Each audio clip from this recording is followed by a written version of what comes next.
Buenos días, presidente. Buenos días a los presentes también. Buenos días también a los compañeros periodistas el día de hoy. Funcionarios del Gobierno federal y usted mismo, presidente, han dado cifras distintas sobre las deudas del Grupo Salinas que preside el concesionario Ricardo Salinas Pliego. La más reciente cantidad la dio a conocer el titular del SAT el viernes allá justamente en La Paz, Baja California, quien dijo que la deuda que tiene el Grupo Salinas es de más de 30,000 millones de pesos. Pero la investigación que publicamos este domingo en el diario digital, sin embargo, acredita que la deuda del Grupo Salinas, que Ricardo Salinas Pliego litiga en el Poder Judicial, es de más del doble, 67,000 millones de pesos en 13 créditos fiscales. Salinas Pliego tiene 4 créditos fiscales por 26,800 millones de pesos a los que usted ofreció una quita de 8,000 millones de pesos, como aquí mismo usted mismo lo informó, pero además tiene otros créditos fiscales que hasta ahora no se sabían, por otros 40,289 millones de pesos del Grupo Electra y de Televisión Azteca, que también Salinas Pliego combate en el Poder Judicial.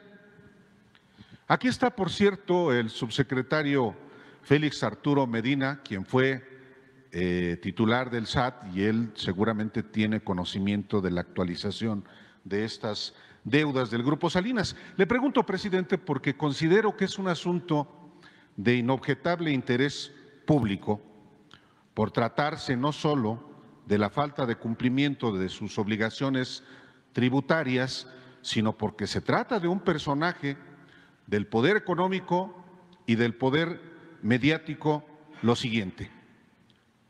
Además de los 67,000 millones de pesos que probamos que adeuda Grupo Salinas, ¿cuántos miles de millones de pesos más adeuda al fisco Salinas Pliego y sus empresas?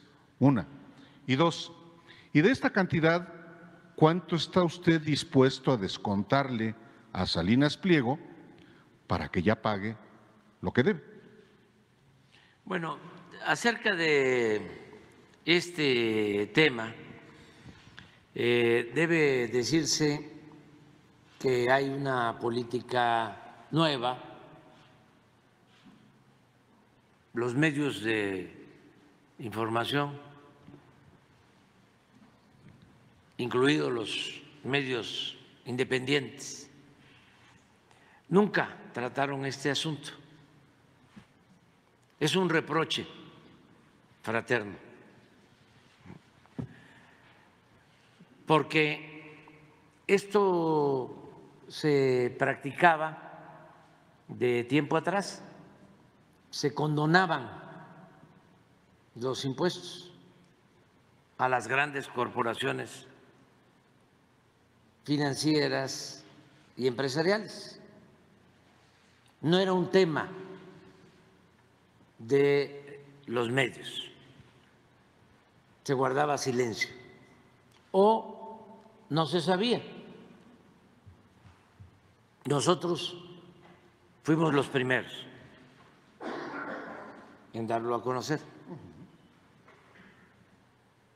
y en plantear que íbamos a terminar con los privilegios fiscales, porque durante todo el periodo neoliberal, aquí lo he dicho varias veces, se engañó a la gente de distintas maneras, ¿no?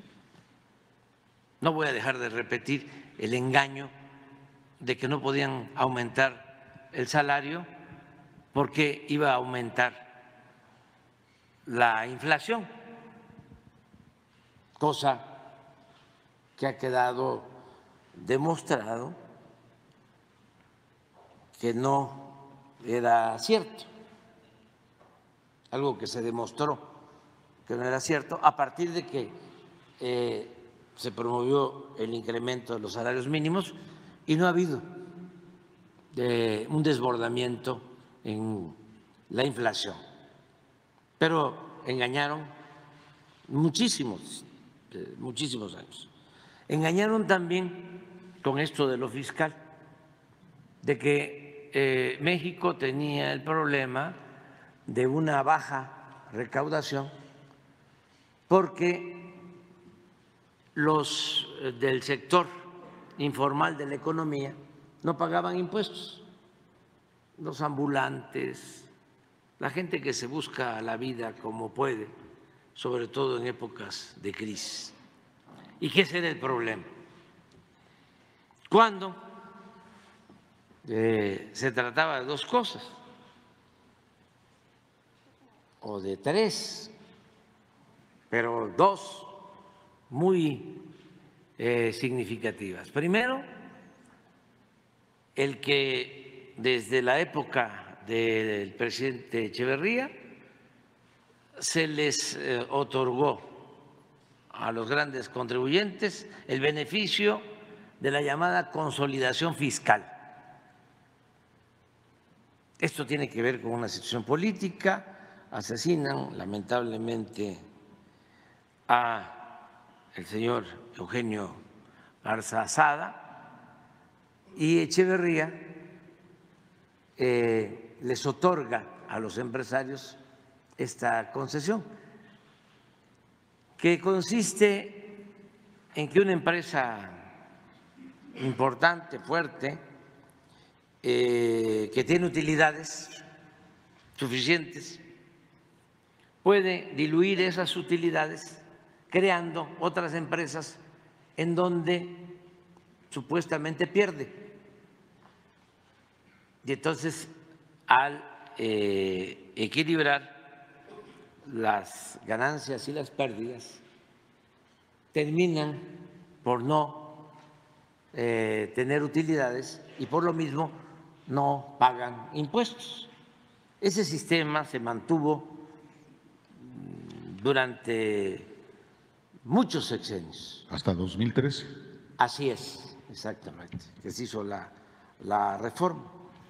Llegaban a haber empresas muy grandes, que pagaban 1% de sus ingresos, 2%.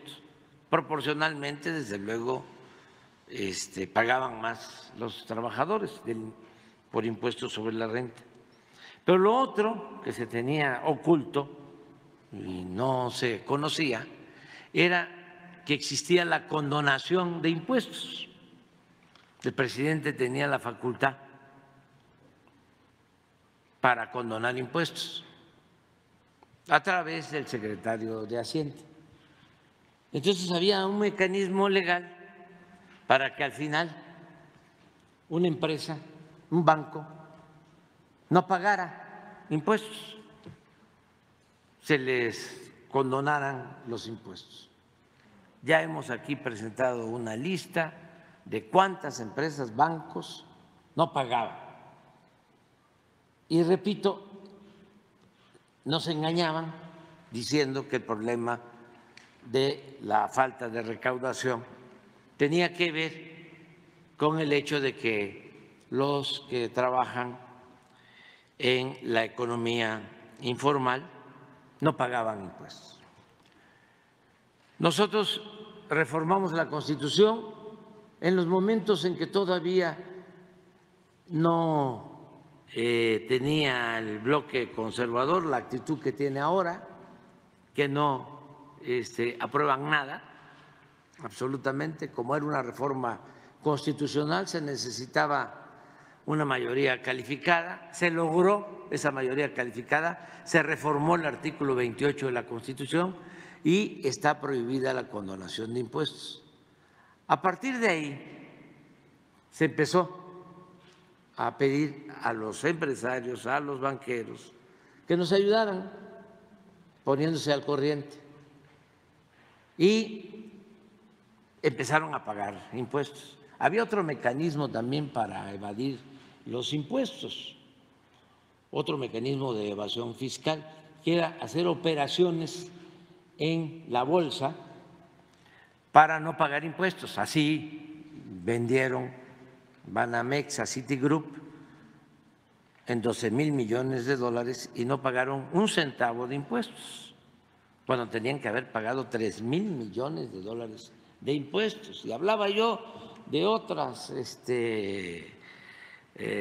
decisiones o privilegios fiscales. Por ejemplo, México era el único país en donde no se pagaba impuesto por la extracción de minerales.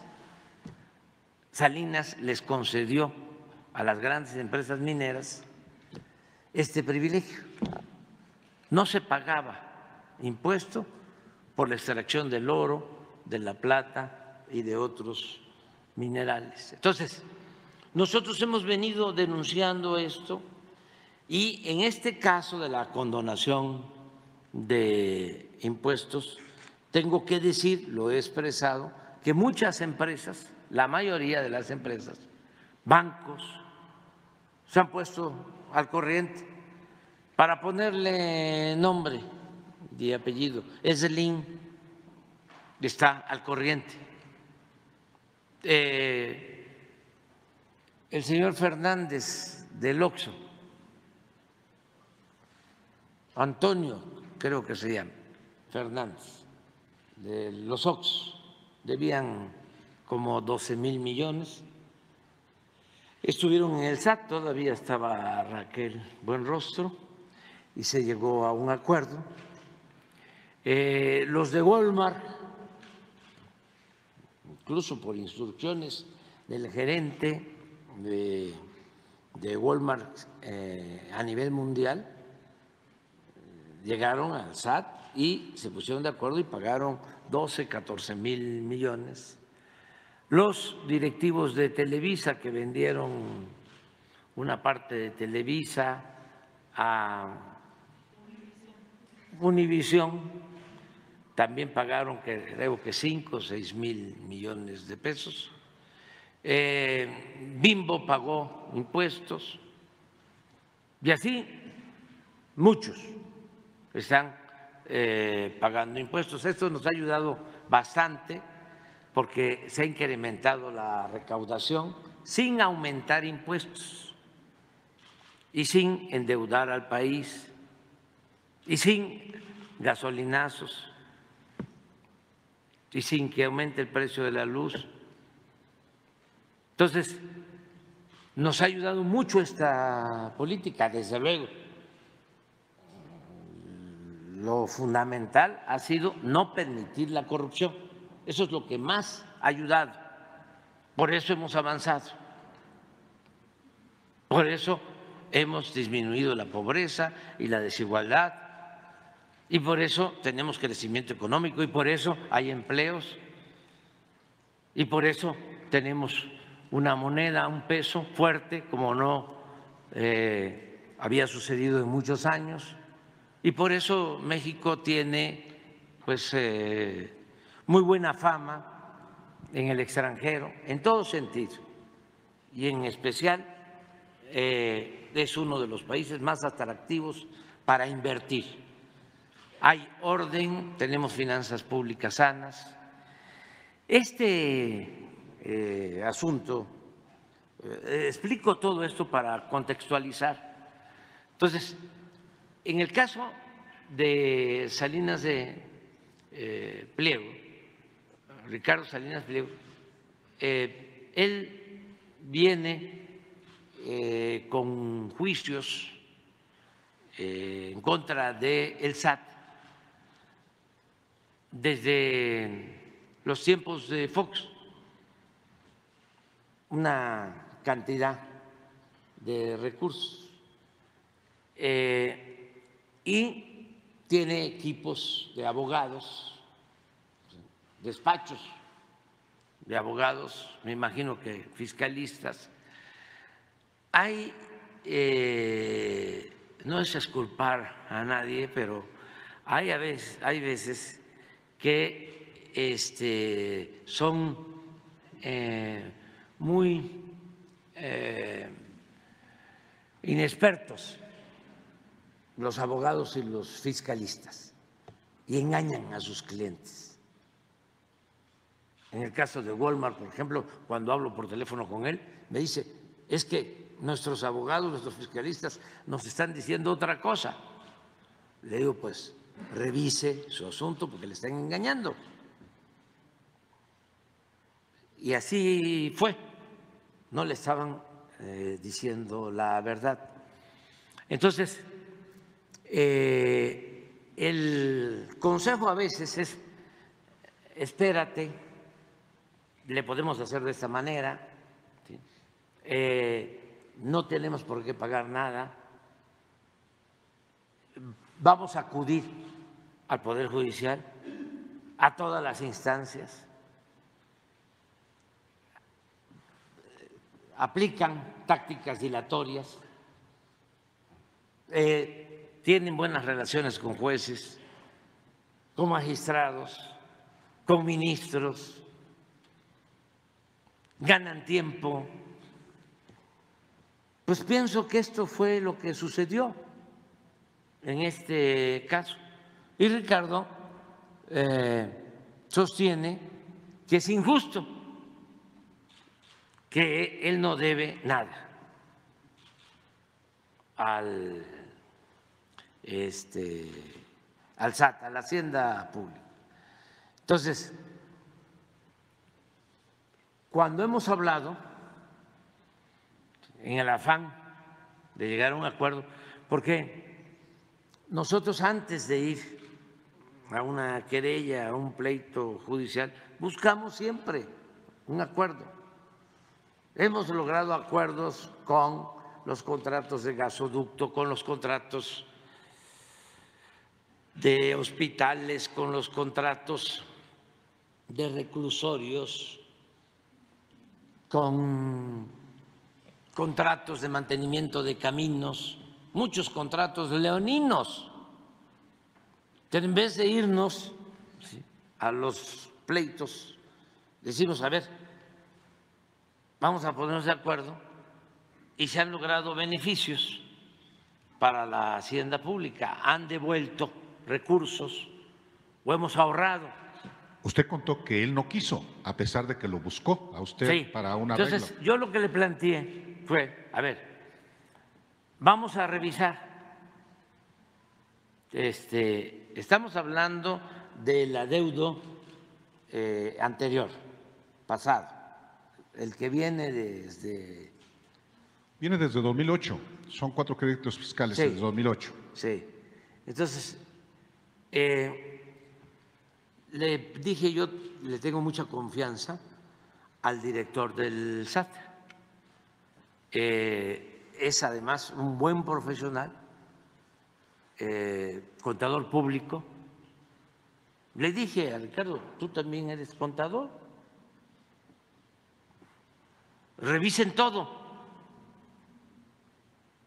para ver si existe en realidad una anomalía o actuaron de mala fe las anteriores autoridades fiscales, porque él le echa la culpa al secretario de Hacienda de Fox y también a Videgaray y a otros, que lo quisieron perjudicar. El resultado de esa revisión del SAT es de que, en efecto, se debe el dinero. O sea, el resultado de un arqueo, de una revisión técnica de conformidad con la ley. Se debe el dinero a la hacienda pública. Entonces, él no aceptó. Eso fue la primera vez. Continúa el asunto porque nos enteramos que una parte, porque son en efecto 2 o 3 paquetes de los llamados créditos fiscales, una parte de más de 20,000 millones llegó a la Corte. Sí, a la segunda sala. 26.800 millones de pesos al 2018. ¿Cuánto? 26.800 millones de pesos al 2024. Sí. Y con actualizaciones a este año son ya 33.000 millones de pesos. De más de 20.000 millones. Eso es lo que yo sé. Y aquí Arturo lo conoce bien. Entonces nos enteramos que esos 20 y tantos mil millones los tenía guardados en su gaveta El ministro un señor que, Aguilar Morales. sí, que está en contra de nosotros abiertamente, que pertenece al bloque conservador. Bueno, se denuncia aquí y tiene que sacar el expediente. ¿Cuánto tiempo lo tuvo? 8 meses guardado. Entonces, lo tiene que sacar y los mismos ministros, ¿sí?, rechazan su propuesta. Porque, ¿qué proponía? Él planteaba atraer el asunto y que la Corte conociera en pleno la resolución. Sí, que la Corte conociera el asunto, que la Corte resolviera sobre el asunto. Y 2 ministros dijeron no, lo tiene que atender el tribunal. El tribunal colegiado. Todos. Solo su voto. Entonces, regresa. Después de eso, después de esa situación, me buscó Ricardo. Entonces, queriendo que se llegara a un acuerdo, le dije, bueno, vamos a tener un acuerdo. ¿Por qué no lo explicas tú para que no vayan a pensar que yo soy… Y también es muy importante este paquete de adeudos, pero los otros también. Sí, no, nosotros no tenemos nada que ocultar y creo que la regla de oro de la democracia verdadera, no la que exaltan los oligarcas, la regla de oro de la democracia verdadera es la transparencia. La transparencia, ¿sí?, y hacer la vida pública cada vez más pública. A ver, ¿qué te planteé cuando vino Ricardo a buscar un acuerdo? Sí. A ti y al director del SAT. Sí. ¿Qué tal? Buenos días. En efecto, el señor presidente lo que nos planteó es hacer un ejercicio, un análisis técnico para determinar justamente de los créditos fiscales, que son los adeudos de los impuestos por desconsolidación, que son los que se refieren a 2008, 2009, 2011, 12, 10 y 13, que es el cierre. Que se hiciera un análisis técnico para determinar qué normas le podían aplicar y, en efecto, tomando en cuenta algunas disposiciones del Código Fiscal, como el artículo 75, que habla de las disminuciones en las multas, sobre todo, y en las actualizaciones de estas multas, es que se lograba hacer un ajuste, y es lo que nos planteó el presidente, y establecer una ruta legal que no implica condonación, sino un ajuste únicamente de los montos conforme a lo que prevé la propia disposición fiscal, y eso es el ejercicio que hicimos. Y entonces esto que le han llamado quitas tiene que ver justamente con estas multas y esta permisibilidad que da el Código Fiscal. Entonces, creo que quedaba en 14,000 millones. Y entonces le pedí a Arturo. Que era procurador fiscal, yo dije titular del SAT, no, era procurador fiscal. Procurador fiscal, sí. que fuera y que les planteara que podíamos legalmente, sin violar ningún procedimiento, sin violar ninguna ley, y además bajo la consideración del Poder Judicial, o sea, si Azteca o Grupo Salinas aceptaba, sí, y que nosotros teníamos facultad legal, o sea, que no íbamos a infringir ninguna ley, no íbamos a violar nada, sí, porque si no íbamos a tener una situación difícil legalmente, pero además moralmente también. Además, se iba a poner a consideración de los jueces para no caer en lo que hizo Diego cuando se logró un acuerdo de condonación del IVA, no sé si a Jugos del Valle o a Jugos del Valle, ¿sí? Cuando Fox, ¿sí? Que todavía estaba el proceso judicial y llegaron a un acuerdo administrativo, lo cual significó dejar de cobrar en beneficio de la hacienda pública miles de millones de pesos, que luego los descontaron a los gobiernos estatales, incluido el gobierno del Distrito Federal, que tuvo que aportar por ese descuento que le hicieron a Jugos del Valle por influyentismo, pues. Entonces, para no caer en eso, se planteó, a ver, podemos llegar a este acuerdo, nosotros consideramos que es legal, sin embargo, va a ser validado, ¿sí?, por el Poder Judicial. Se le planteó y dijo no. No quería pagar nada. Que no estaba de acuerdo. Sí, nada más. Yo le digo a ustedes que yo hasta descansé. Porque imagínense la sospecha que iba a despertar. Tú mismo lo planteaste.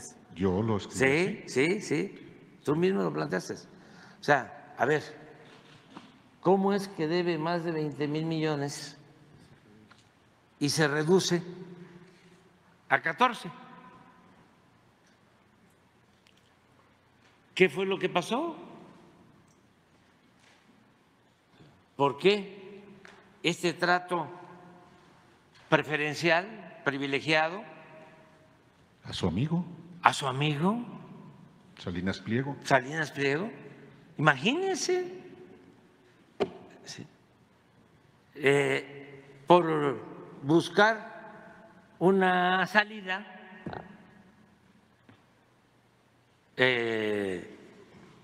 consideraba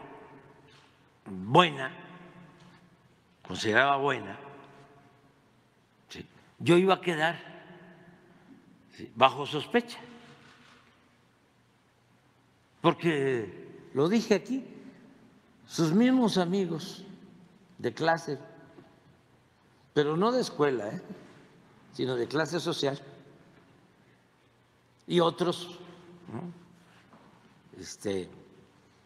de buena o mala fe, iban a decir, ¿y qué pasó? ¿Cómo es? ¿Sí? ¿Que hubo esa rebaja? Presidente. Entonces, espérate, porque es interesante. Además, cualquier otro contribuyente, ¿sí?, un trabajador que tiene que pagar impuestos sobre la renta, bueno, ¿y por qué a mí no me quitan, ¿sí?, una parte de mi crédito. Claro, todo legal, ¿sí? Estaba permitido, está permitido, pero de todas maneras, ¿sí?, iba a haber problema. Bueno, no se acepta, ¿sí?, no hay acuerdo, o quien tiene que resolver es el Poder Judicial. Y lo único que estamos pidiendo al Poder Judicial es que resuelvan ya, porque no solo en este caso, y lo digo, no es un asunto personal, yo no tengo enemigos, ni quiero tenerlos, y no odio, por eso soy muy feliz. No albergo yo rencores.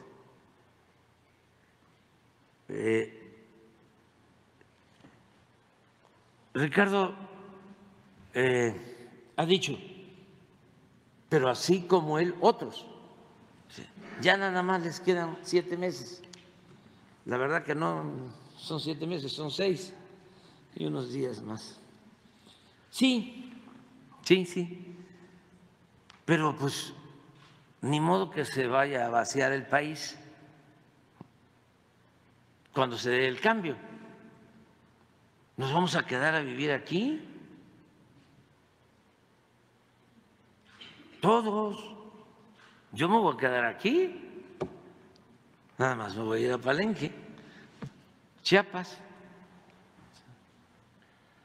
Entonces, porque también eso, sí, es pues una ilusión.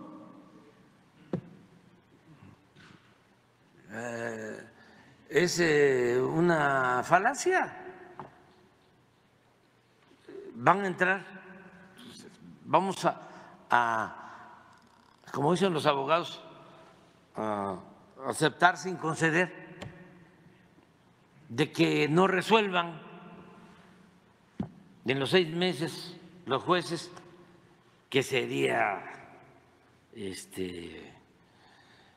pues muy lamentable, ¿no?, y cuestionable, porque ¿cuánto tiempo?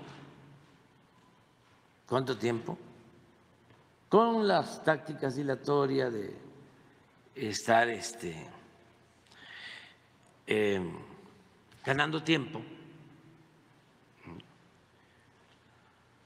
pues de todas maneras nos vamos a quedar todos, ¿sí?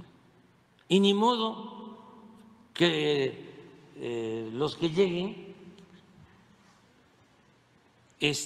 no atiendan este asunto.